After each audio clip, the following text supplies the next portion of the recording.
Did you get it? Did you get it? Did you get it? Yep, it's like 3 seconds behind. It made it to 3 seconds. How we doing? Welcome to the Jerry Garcia Memorial Barbecue. I'm joined by Skinny from the Stub Me Down podcast and T, who, even though I'm wearing the Star Trek thing, I'm not going to call Tiberius today. I was wondering what that shirt was. At least it's not a red shirt. Do you remember when we did that and no one wanted to be the red shirt? When we had that guy on who was really big into Star Trek and was a fish guy? Jordan Tiberius. Is that like some sort of world or some nerd shit? No, James T. Kirk. His middle name was Tiberius. And someone said in the comments, T's name is Travis. I thought it was Tiberius. So now Kev calls me Tiberius. Very good. Very good. It's a long, complicated road. There you go. There's the story. Kev, I actually have a red one. I think I wore the red one for that episode because I have the red one from another thing. You were the red guy. I'm the guy that dies. Oh, man. So 30 years. Why don't we start off with where you guys were, what happened, how you got the news? You want me to go first, too? Go ahead. Go ahead. Okay. Yeah. Dude, I was finishing up my 5th year, I think, of community college.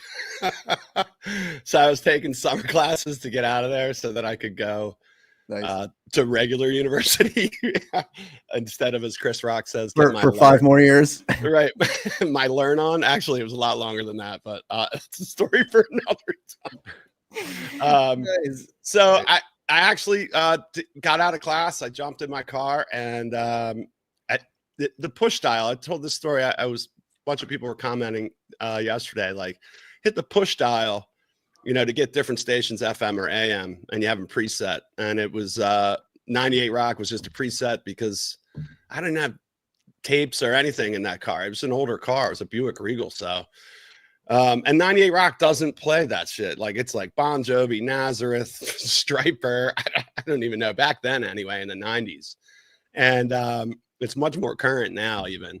And I heard Ripple and I was like, 98 Rock is not playing Ripple right away in my head. I immediately knew that's it. Then obviously when I got home, like the phone call, the actual phone that was hooked to the wall. Right. Not a cell phone. And friends started calling. We went up, a bunch of friends lived in up near Hopkins University and people were wearing black armbands and it was a big get together. I mean, yeah, it was sad. I think the writing was on the wall. So I wasn't like surprised.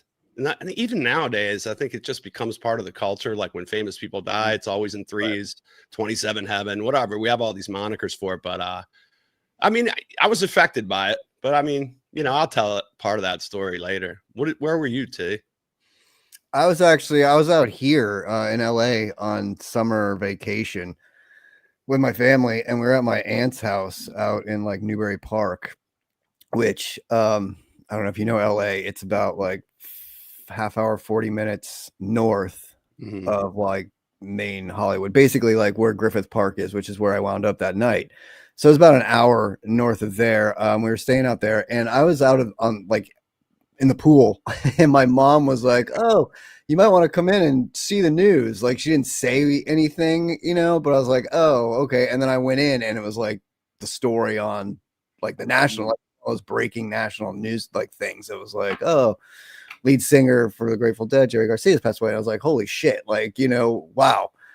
And it was kind of the same thing. You're like, not surprised that like, it was sort of one of those like, well, it was bound to happen, but I'm surprised that, it's like whenever death happens, just like we talked about my father passing in February, you're like, you expect it, but you're not really ready for it, even when you're ready for it. And then processing it and everything, you're like, oh man, no more Dead shows, no more. So then kind of as the day went on, they announced that they were going to do a big thing in Griffith Park, like for everybody who wanted to come out and hang out. And my mom was like, you should go. And I was like, I don't like, it's an hour. Like, I don't want to go. But then as the day wore on, I felt like more grief and more sadness. And I was like, I need to go with people who get it. Like everybody here doesn't get it. Like I can't talk to anybody in this house about it, So like, maybe I should go be with my tribe for a bit. And so I was like, I am going to go. And so I drove out there and it was basically like a shakedown, like there was just everybody was hanging out and like hugging and drum circles and like, juggle sticks and like there were some food vendors and beers and like, and the cops were totally lax and just like they were there, but just kind of let it go. And everybody just kind of, I was there for a couple hours and everyone just kind of did their thing. And then I remember driving home that night being like crying, but being like, that was so what I needed. Like it was a really good way to capture it all. So yeah, cathartic. Yeah, very. I mean, for you, we didn't have that. I mean, like Baltimore City, like it, that's where I was living. I mean, it wasn't Dude, like that. I ended up at Mount Vernon at the Washington Monument. I could see that where they have the flower mart and shit. Yeah, right. And we were just sitting out there smoking weed. The cops were standing on the corner. They were like, whatever, people playing guitars. But yeah, I got the call at like 10:30 in the morning from the one person I knew wouldn't be calling me up pranking me, this chick Stephanie, and I was like, wow. And then the phone started ringing. It was one of those 3 hours later. I'd taken 15 calls, and I was like, I'm going out. I'm not even going to answer the phone anymore. Yeah. It's crazy that it actually was able to. I mean, there was a little bit of delay in the spreading of it through, people who had heard earlier and then like kind of the whole thing, but nothing like, I mean, obviously today it's crazy how everything's instantaneous and you're like, as soon as it's posted on social media, like you send it out to your friends and then they're either like, oh, I've already heard that, or like, oh shit. And then it just kind of like spread so quickly. But it's crazy back then how, and I was even talking about the other day, today actually, how yesterday was the anniversary of the Manson murders and today was the day they found the bodies, but it wasn't even reported until tomorrow in the papers because the murders happened that night on the 8th. They found the bodies on the 9th after the papers are already run, so you had to wait another day before like most of the country even read about it in a paper and were like, oh shit, like what? And then by then it's like gruesome murders happened 2 days ago, and this, like it's funny how the time, like without social media especially, news traveled. And at least with Jerry, it was like that, but it was a little bit faster. It felt like you weren't waiting 2 days to find out, oh shit, he died. Yeah, you had MTV News and things that were popular with cable, so cable news was just picking up speed then. And it's honestly weird as shit to see like the proliferation of technology. I mean, listen, the kid Malcolm Jamal Warner from the Cosby Show, like I'm seeing it like within real time, like when the report went out. It's probably like right when it happened. It's so really weird. It's weird and a little bit disturbing. But with Jerry, you had a little bit of time to process that. And it's interesting that you say that too, T. Is like we did feel a sense of community. I mean, I was still texting people yesterday, and I definitely was listening to my favorite shows ever of Jerry from Jerry Garcia Band at Merriweather Post Pavilion. Those are my top of the Sunday shows. Nothing will ever beat them. And it's the ability for him to create community just by playing guitar. Say what you want about it, because there's certain chaos in the scene, and there always was, and there probably always will be. We know that. But there was something about his charm and his presence that kind of just made it, if you saw him, it felt like nowadays, as I roll into 55 next week, I'm like, it means a lot. It really means a lot to me to be able to say, like, I loved it. It was great. It not in a way that's like, well, I saw Jerry and you didn't. That's an old fucking tired argument, man. I'm too old for that shit, dude. It doesn't even matter. What matters. Can't help when you were born. I mean, no, exactly. And I was lucky, that timeline that I never saw Keith. I never saw Pigpen. I mean, right. I mean, we were lucky to get it, in one hand, yes, very lucky to be able to see it. But at the same time, we were unlucky in that we didn't get to see the glory days, like, we did see the glory days, dude. The 90s, man. Oh no. I mean, 90 to 93. Come on, T. The Magnificent Seven when Hornsby was with them. You want me to turn you on some of those Patty's Day runs from Cat Center? Come on, bro. Dude, Star Lake in 92 was fantastic. I can think of some good ones, man. I bet you can. You know what? You mentioned that Jerry Band at Merriweather. I met Bill Graham there. The first night, nice. Bill Graham's standing out on the lawn, and I walk up and I was like, and he goes, Bill Graham, and he sticks his hand out, shakes my hand. He goes, "What's your name?" I'm like, "Kevin." He goes, "Good to meet you, Kevin. Have a great show." And he walks off. And he taught me everything I needed to know about business in like 30 seconds there, Shook my hand, was friendly. Boom.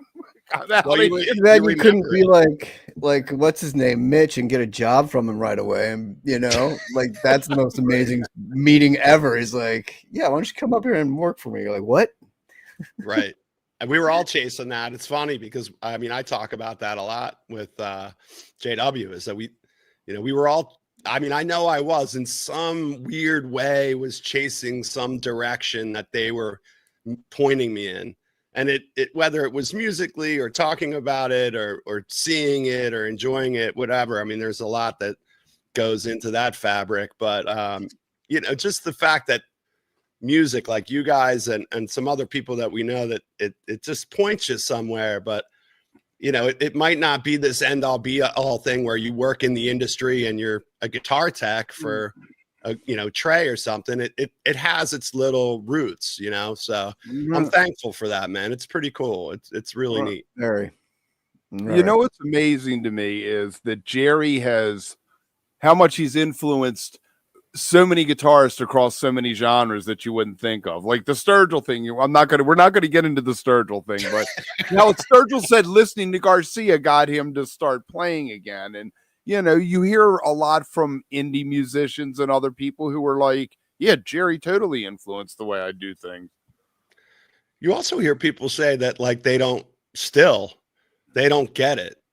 You know what I mean? They get the carnival around it, but when it comes out to the nitty gritty of like his guitar playing and things like that, and I think what happens is that people that aren't fans don't understand the connectivity and the emotion that they brought every night, whether it was a bad show or not, to their audience, and the audience gives it back just as hard. How many times have you been in a show and like you're singing along, or you're giving them back the same energy, or you're dancing until the rainstorm comes, you know what I mean? So that kind of stuff, nobody on the planet besides my children have really given me that type of incredible exuberant joy, man. It's hard to put your finger on how much that meant to me. It did. It's everything. Well, not everything, but close. Yeah.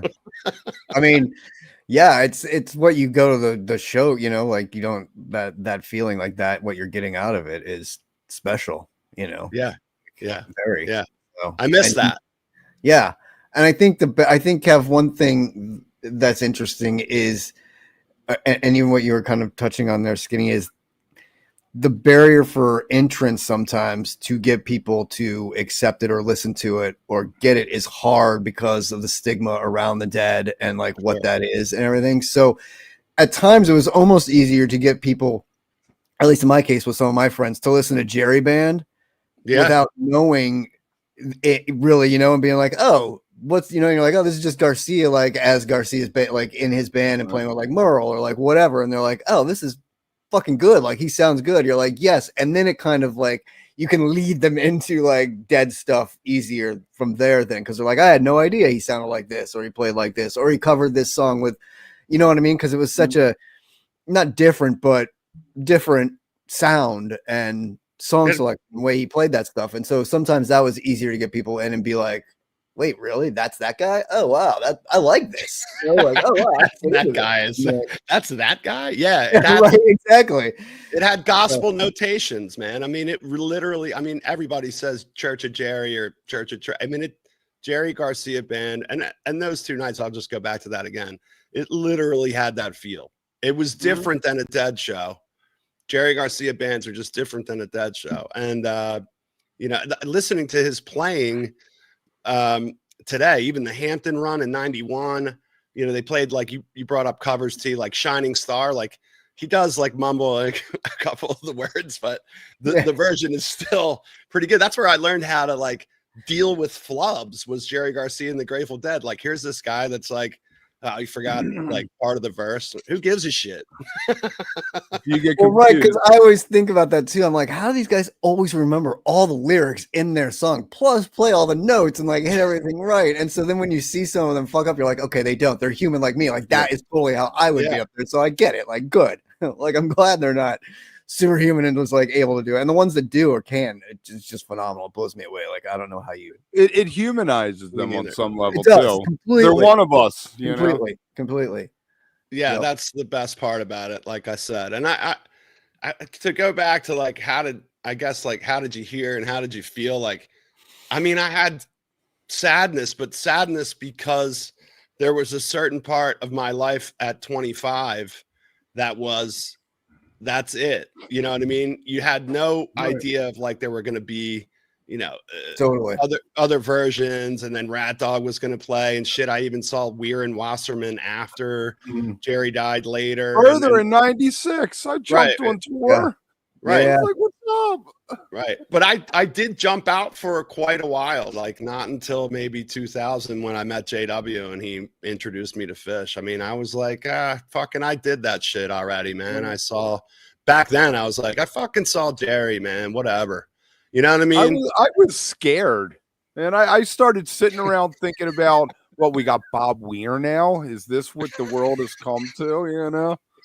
I think I had a whole existential crisis about the whole You're like, oh God, is Bobby my new? I have to follow Bobby now? No. Once we found out Phil was touring, I was on that. I went right, like that was when I like fully embraced Fish. That was when I was like, okay, well now I might as well go all in on him. Like I've already kind of been towing that line anyway. And that was 95 when I'd seen like one of my favorite shows, that Lincoln show. Right. And so I was already, and then the next year was Vegas with the fucking Elvises and shit, which blew my, so I was like, all right, fine. I'll just lean into these guys and fill that void with this group of people. Cause that group of people was also much more my age, right? Like that was, that. And so it made sense. You were like, oh, we can form this community our way. And it doesn't have to be the way that, because at the end anyway, the scene over there was kind of messy. Like not it was pretty bad. Oh, it was ugly. So it was nice to kind of get out of that anyway and come over to the Fish scene and be like, oh, well, let's see what this is all about now and like go all in here. So that's kind of where and I remember like when Fish announced their breakup, thinking it totally clicked back to this moment when Jerry died, because it was like, oh shit, it's over. Except it was different because they were still alive and you're like, they're just quitting and stopping and choosing to make it over. So that sucks, you know, but like knowing you'd seen your last hiatus. Yeah, well, knowing you had seen your last Fish show, it felt a lot like knowing you had seen. I mean, luckily I was in Chicago, so I saw like the last show too. But you were like, that was the last show. Like that's it. Yeah, that's it. Yeah, you're like, shit. I should have paid more attention, or I should have taken better notes, or I shouldn't have tripped so hard, so I remember more. You know, or whatever. You're like, fuck. Who knew? Right. I shouldn't have complained. Right. Yeah. I mean, that was the year, though. I will say real quick, one of my core memories was that was the year that we snuck the cameras into Vegas in 95, and I snuck my 35 millimeter in and a video recorder. The video camera got snagged when Unbroken Chain started. The security guy had been watching us, I guess, and my buddy was filming and grabbed my buddy and like yanked him out. And honestly, we went through security, and the dude in security opened up the bag and took the camera out and looked at the camera and let me in with all the gear, like everything, because we thought you could take it, because I had seen other people on the floor with cameras that run. So I was like, fuck it, we'll do it. They took the video camera. They gave me back the camera, but took the tape out of it, so I didn't have the tape from that, which I'm pissed about. But I had my 35 millimeter, and I got some great shots of Jerry jamming, of Jerry talking, that because he was like passed out people up front, which. You know, he never made it that far into the second set before you got popped. That sucks. I know. You made it through drums and space. You sat there and filmed drums and space shit on there too. Oh man, there was some quality, like Bobby doing stepping up to the front. Like I had it all. It was all there. Yeah, it kills me that got fucking taken, but I still have the photos, and that was also Dave opened that show, so I got some great photos of Dave because he played front of stage, closer in front of their instruments, so he was like easier to see. And I literally stood on a water bottle and leaned on my buddy's shoulder. I was just taking photos as much as I could, and now I look back on those and they're so meaningful. You know, like look at him and see him, and like Jerry's hair's blowing in the wind in him and stuff, and you're like, I took that photo, and like, yeah, it's cool. I bought a photo of when I was in Louisville. Rob Cohn, now Robbie Cohn, I believe, used to take photos back then. You remember him, right? Yeah. Or I should say her. And she has great photos, and there's one I just remember Louisville just being like, it was just so hot, but it was so great. The show was so good, and Jerry was so on, and seeing him do like a Stella Blue and you know what I mean, or it's all over now, Baby Blue, I think. He's gone, and just it's fucking, you know what I mean. I'm gonna listen to that today probably on the way to dinner. Like I'm just what year? Which year? 90. I can't. 90. I don't. In the second set, it might have been even a He's Gone Wharf Rat if I'm correct, but I could, I don't know. Josh is a stat guy. I'm not looking at shit right now. I went to Louisville in '93 when they played the indoor place. Right. Summer. Yeah. That was Freedom Hall. And I saw them. Right. The cops were arresting people for smoking weed during space, like in the show, like going into the crowd, pulling people out. Not surprised. Not surprised. What is that? Going into that show, I saw Chef Ra. That's like one of my. Chef Ra was a micro influencer before there were micro. One year in North Carolina, I'm sitting there with my girl, and we're all exceedingly happy waiting for the show to start. And he was sitting 2 rows in front. She goes, "Dude, it's Chef Ra." And she starts being loud, and I'm like, "It's cool. Let the man alone. He's chilling out." Chef Ra. Everybody must have been reading High Times back then, though. Yeah. Rasta pasta. That's right. Rasta pasta. Oh man. So see what I mean is that all that kind of stuff, when these times happen, especially like this week and the days between and Jerry's birthday, it all kind of just floods back on you. And it's like once a year. I don't really think I listen to their music, on the daily, as much as I can. And this summer I've been listening to a lot of stuff, and I'm just like very still in tune with them. I listen to them a lot. Obviously, I listen to Fish a lot. So there's not a lot of room in my brain for anything else a lot of times, only because I experienced it. And I keep wanting to have that memory flood back of those times. Right. And really, not just times with friends, but musical experiences, man. I mean, Jerry provided, and the Grateful Dead and JGB and all the players, and just some wonderful, wonderful musical experiences that I cannot and will not ever forget. Sick. What is the best post Jerry incarnation? Other ones, the Dead, Further, Dead and Company.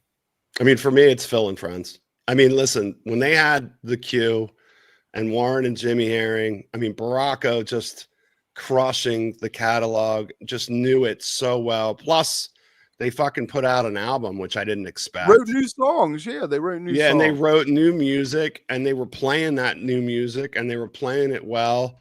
And they were bringing back shit like, when I went with Josh to see him for the first time at the Tower Theater, they played like a 20-minute Alligator. And I'm like, Josh, I never saw anything like this. Never. Like, and I saw him for a pretty big swath, 87 to 95. I never saw a fucking 20-minute. So for me, it's Phil. And it's just because they had the whole package, and Phil was just that maestro. I like the other ones also because for the same reason that they wrote new material.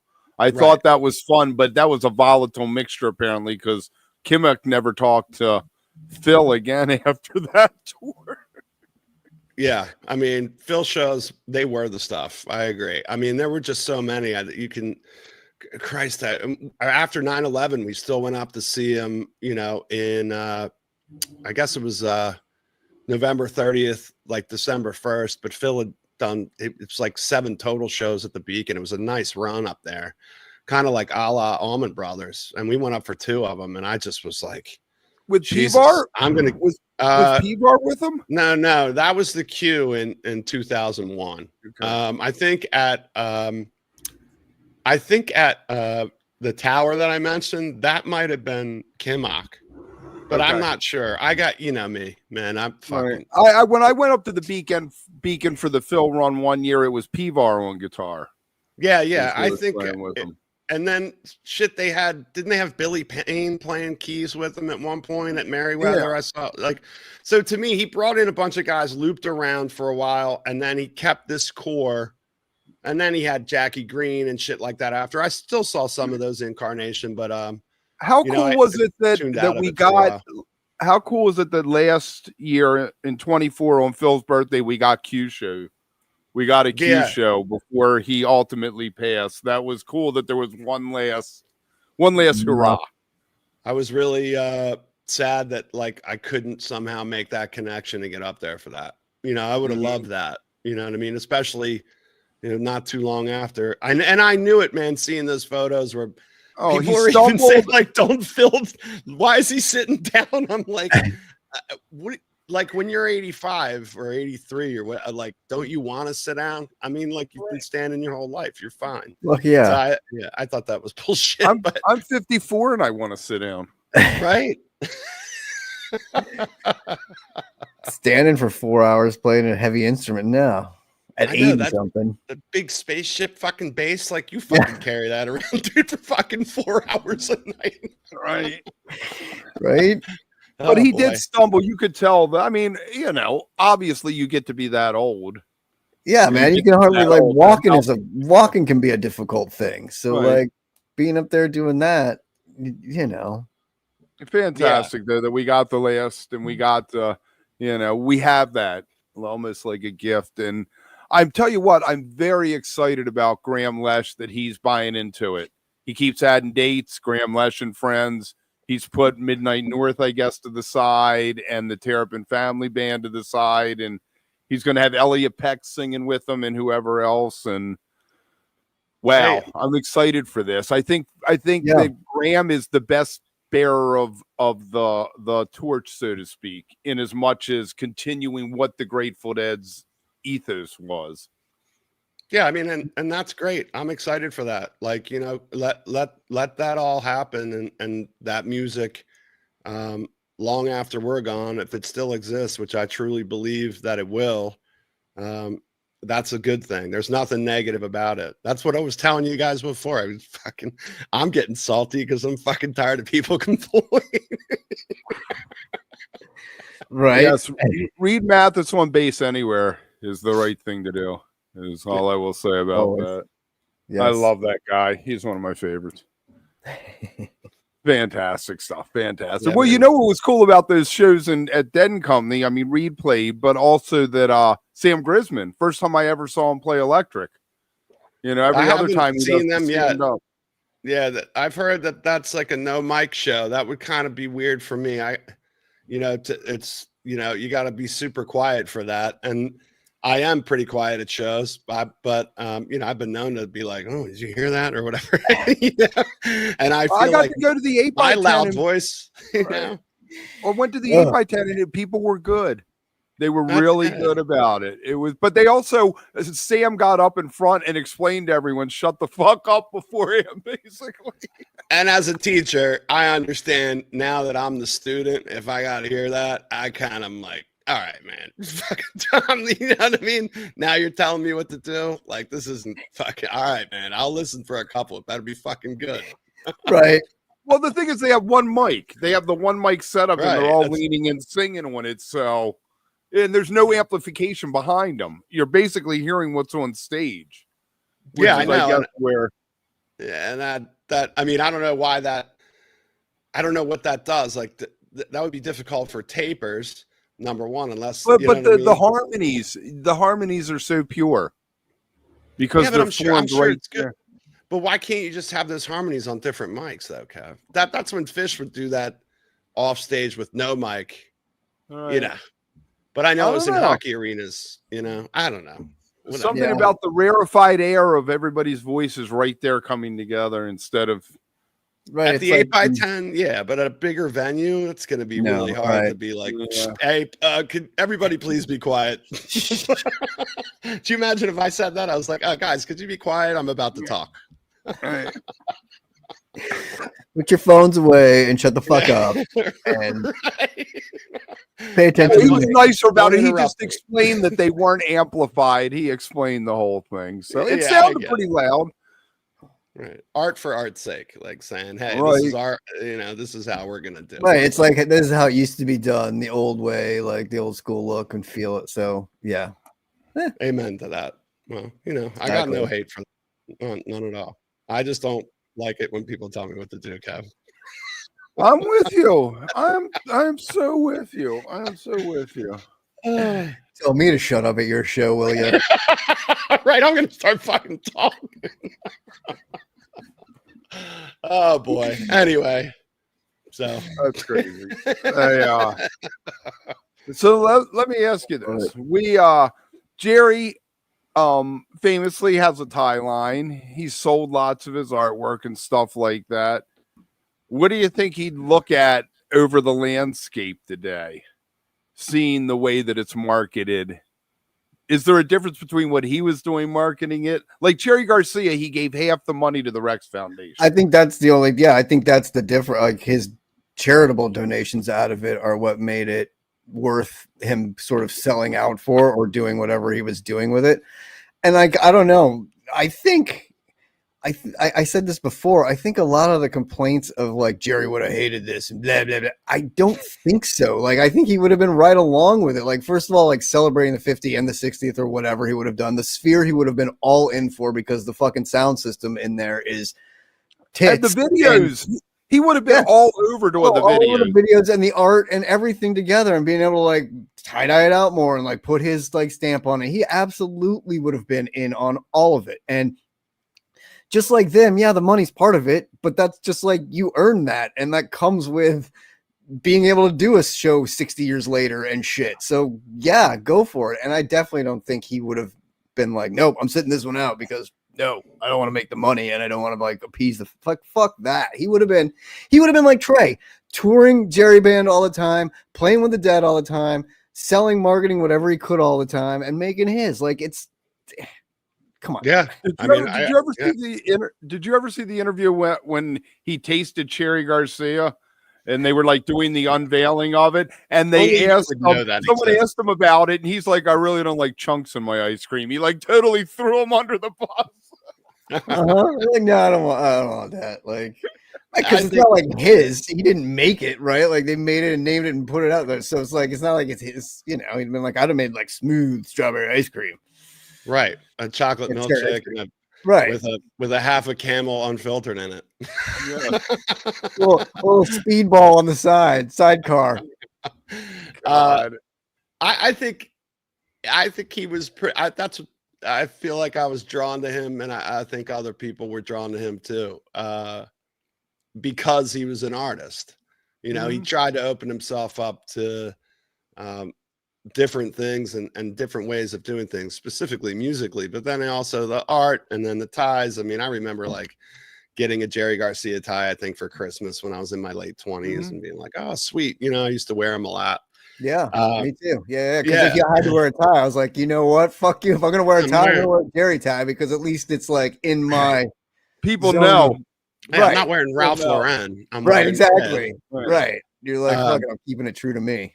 And I think the money part that you bring up is interesting too, T, because the money part, it just comes with the territory. I mean, I was saying before we came somebody's going to make the money. Yeah, it's years and years. They only made money to like kind of like survive and like have a ranch or a property or whatever. And they just played music all the time. And they stuck to their guns. And, you know, in America, for a long, long time, if you do that, a lot of times you come out on the other end because you're working hard and you're putting your heart and soul into something, and you're making it available. Like it could go away, so you got to cash in when you can because tomorrow someone else could be on top and taking your spot, and nobody cares about you anymore. You know? And you're like, no shit. Yeah, people step on each other's heads fucking on the daily. So it's not like he didn't have that. So when people, you're right. So when Jerry ties for the win. Jerry ties are for the win. But, you know, when people say that, like, Jerry wouldn't have done that, like, I'm always like, how the fuck do you know? Like, right? You don't know what I mean, we are did that in 95. We've all changed. The world has changed since 95. Yeah. How do you know? Like, you know, so at super speeds, too. It's not like, you know. Yeah, right. Exactly. Yeah. In like directions you wouldn't have expected even yourself to go in. So, yeah. You forgot to turn the comments on. No, what you know what I just realized, Kev? We didn't you didn't turn on volume. It was off. I turned it on. Was it? Yeah, for the 20 minutes. I just turned it on. The first 24 minutes. I thought it started. It said it started. No. It sounds exactly like when we try to record a podcast. You're like, well, shit. Oh, that's you too. Anyway. No, boy. It looked like it started for me. Who knew? Who I knew? don't. I think that it won't be. No, it won't be anything like that. He's not going to have all the guests. I think he'll just have a core band that he tours with. Yeah. I'd go see it. I mean, why not? Yeah. You know what I mean? Like, that it is Price point. All about the price point. If you're going to Sure. tell me $100, I probably am not going to go. But if you tell me 40, I might be able to schlep down there. All right, let me know. Right? You know, I mean, it's. Well, I was talking with my kid about this. I was like, Willie Nelson tickets are only like $20. We got to go see him when he plays Merriweather, and we started talking about, which T and I have talked about. You spend $300 to go see Beyonce, you aren't seeing any other concerts because there's only a limited budget for what most people can do. You know? Yeah, I mean, we did a couple spots for summer for Fish, and we're doing Hampton, and then no New Year's. I mean, it's not. We can't do it. We're not doing it, and we're gonna, we can't take it with us, so we spend our money in other ways on the kids or whatever, and do stuff like that. But think about it, the $100 you spent to go see Fish. You could go see 3 or 4 shows at the 8x10. I know, but I'm asleep by like fucking 8:30, Kev. I'm not going to be seeing any shows at the 8x10 lately. That started at 10:30. Right. I mean, if they start at 5. You must have loved the Forest Hill shows then, right? Like nice and early. I didn't go to those. I wish I wanted to check that out just because I'm actually a pretty big tennis fan, and I thought that would have been cool as shit to go to that. I do too. Like, standing on the tennis court and shit. That would have been a lot of fun. Really cool. JW went, and there were some complaints, but it would have still been cool as shit. Still would have been cool. Yeah. But even watching them, I mean, they got over so early. It was like literally still light outside here when they got over. And I was like, this is so weird. I don't know what to do. 8x10. 8x10 tonight. Better Off Dads at the 8x10. If you're in Baltimore. Last weekend they were at a bar. It's like a brewery up from us called Reckless Shepherd. Shout out to Better Off Dead. I saw them at the Wrecker in Towson. I like them. They're good. They actually, to be honest with you, they have a nice little light show. It's kind of fucking cool. Oh, that's cool. Yeah, they played a sick ass Morning Dew when I saw them. I really like them. They're tight. They're really, really good. The Rectum. Yeah, yeah, at the Rectum. That was. God, I hate that place. Did I ever tell you about the time I got thrown out of a show twice on the same night there? Again, Kevin, this is not surprising. Right. And I said to the guy, I just got married. I was smoking a joint.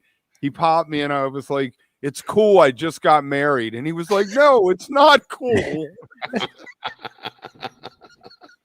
That's your second wife telling you it's not okay. Right. God. Oh boy, good times. Super Suckers and the Reverend Horton Heat, the kind of show that you just want to let loose. Cuts. You know? Yeah. Are you deep cuts, Kev? What the fuck? Oh my God, I love both of them. Bales of Cocaine has to be one of the funniest songs ever written. Nice. Yes. The Reverend.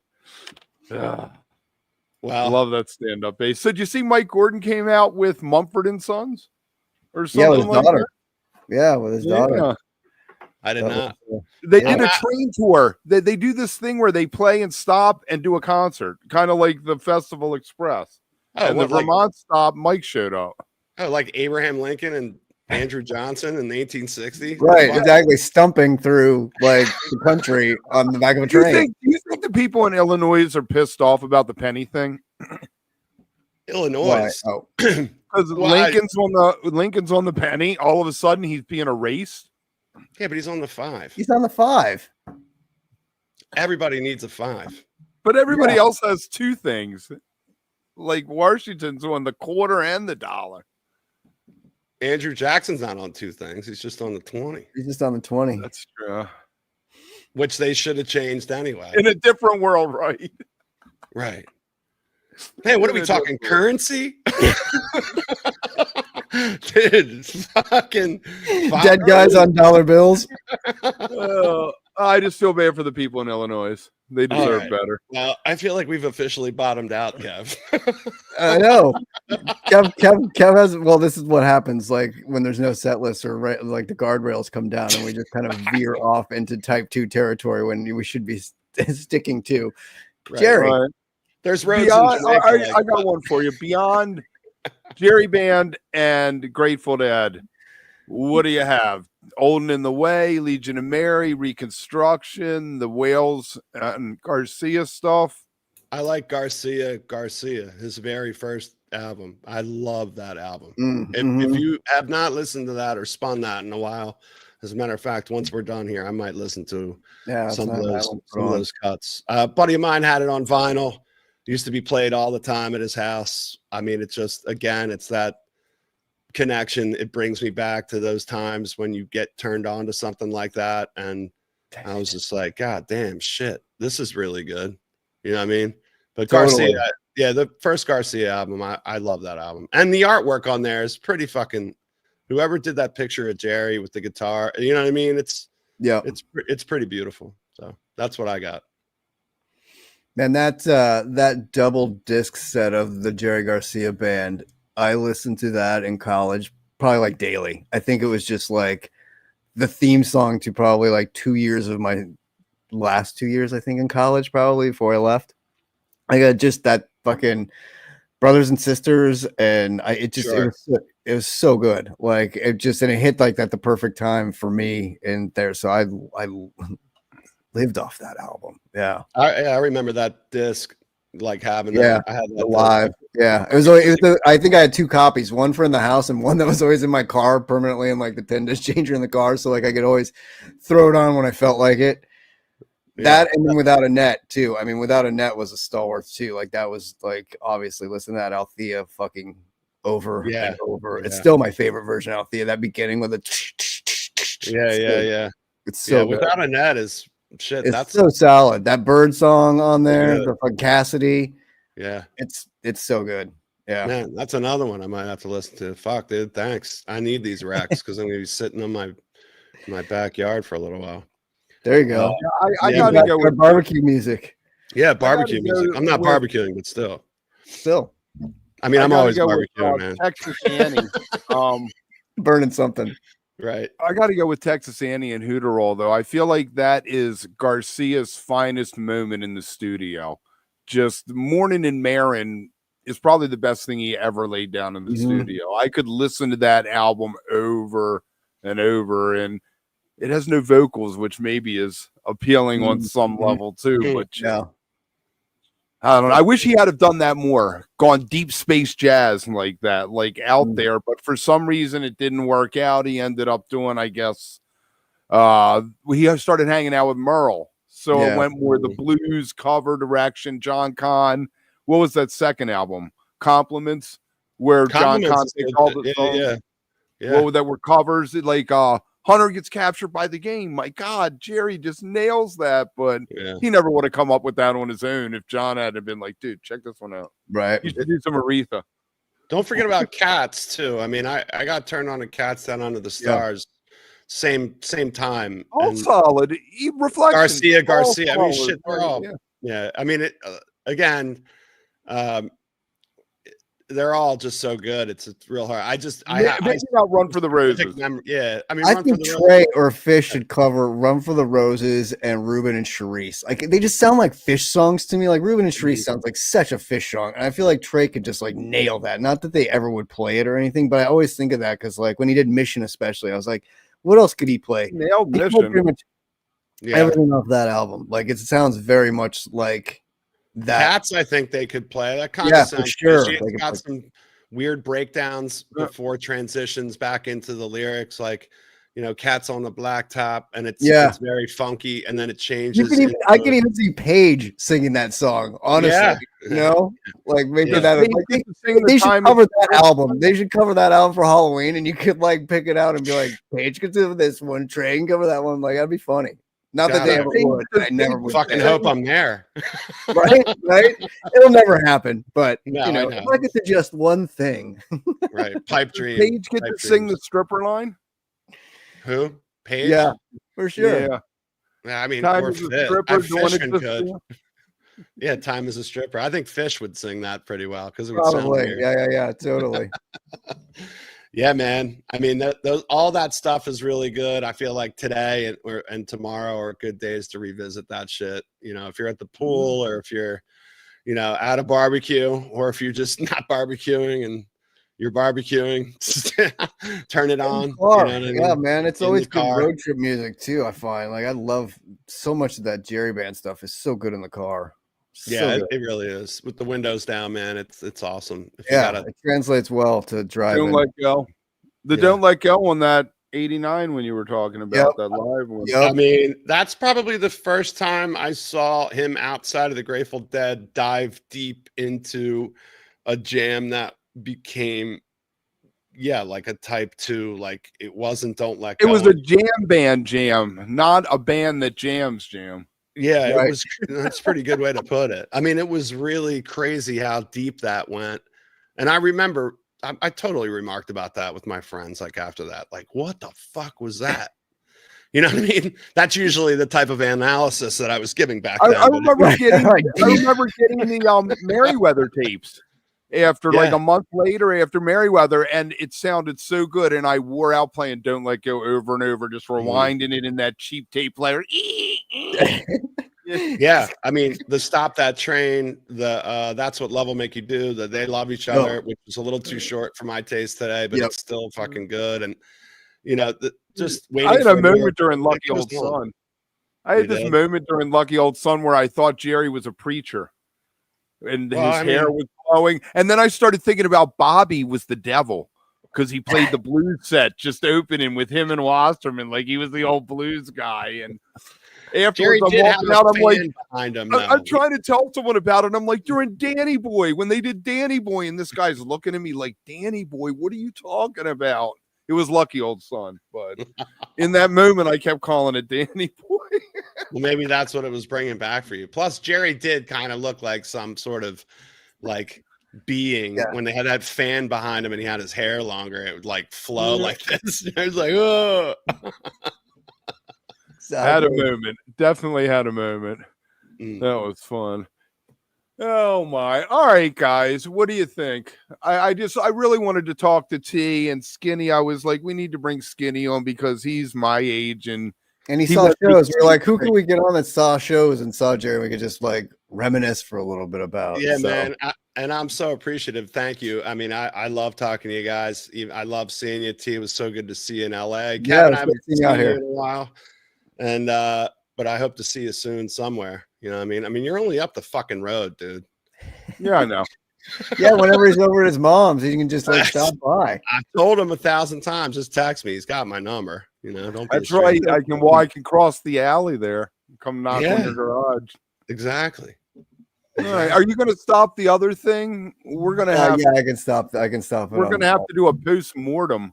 I know. Well, I was thinking maybe you could just upload the video of this recorded video to it. Maybe is what you could do. Right. Instead. So I'm going to hit the outro, and you should stop it over there. Everybody watching, thank you so much. Leave a comment. Let us know. Yeah, I liked reading all the chats. Like it was nice seeing your guys' things. Yes, without a net, totally slappy. Exactly. See you later, Star Killer. Thanks, guys. Thanks, Skinny. Always a pleasure, man. I can't wait to hang it with you again at a show sometime. That's Yeah, fun man. seeing Love you guys. Hey, man. So appreciative of you. Thanks so much, man. Right on. It's good sharing stories with you. Yeah, man. See you guys. As always. Peace. Bye. Fascinating. Absolutely fascinating.